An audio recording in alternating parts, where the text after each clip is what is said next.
పండుగలైనా వివాహాది శుభకార్యాలైనా ముందు గుర్తొచ్చేది బంగారం. అనిశ్చిత పరిస్థితుల్లో సురక్షిత పెట్టుబడి సాధనంగానూ ఇది ఉపయోగపడుతుంది. వచ్చే ఏడాది ఇదే ఒరవడి కొనసాగొచ్చని భావిస్తున్నారు. తులం 90,000 రూపాయలు అయినా ఆశ్చర్యపోవాల్సిన పని లేదంటున్నారు మార్కెట్ విశ్లేషకులు.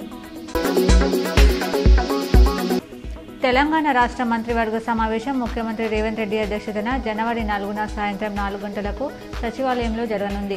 రైతు భరోసా, భూమి లేని పేదలకు నగదు, కొత్త రేషన్ కార్డులు, టూరిజం పాలసీపై చర్చించే అవకాశం ఉంది. 2024 సంవత్సరం చివరి రోజున దేశీయ స్టాక్ మార్కెట్లు నష్టాలతో ముగిశాయి. సాలూర గ్రామంలోని వాగ్దేవి విద్యానికేతన్లో ఫుడ్ ఫెస్టివల్ అందరినీ ఆకర్షించింది. నగరంలోని హమాల్వాడి శ్రీ సంతోషిమాత సాయిబాబా ఆలయాన్ని నూడా చైర్మన్ కేశవయ్యను పరిశీలించారు. ఆలయ అభివృద్ధికి ₹1,00,000 సహకారం చేశారు. నూతన సంవత్సర వేడుకల నేపథ్యంలో మంగళవారం అర్ధరాత్రి దాటిన తర్వాత బయటికి వచ్చిన గుంపులుగా తిరిగిన కేసులు నమోదు చేస్తామని ఇన్ఛార్జ్ సిపి సింధు శర్మ సోమవారం స్పష్టం చేశారు. వేల్పూర్ మండలంలోని పచ్చల నడుకుడ గ్రామంలో బాల్కొండ నియోజకవర్గం కాంగ్రెస్ ఇన్ఛార్జి ముత్యాల సునీల్ రెడ్డి జన్మదిన వేడుకలను ఘనంగా నిర్వహించారు.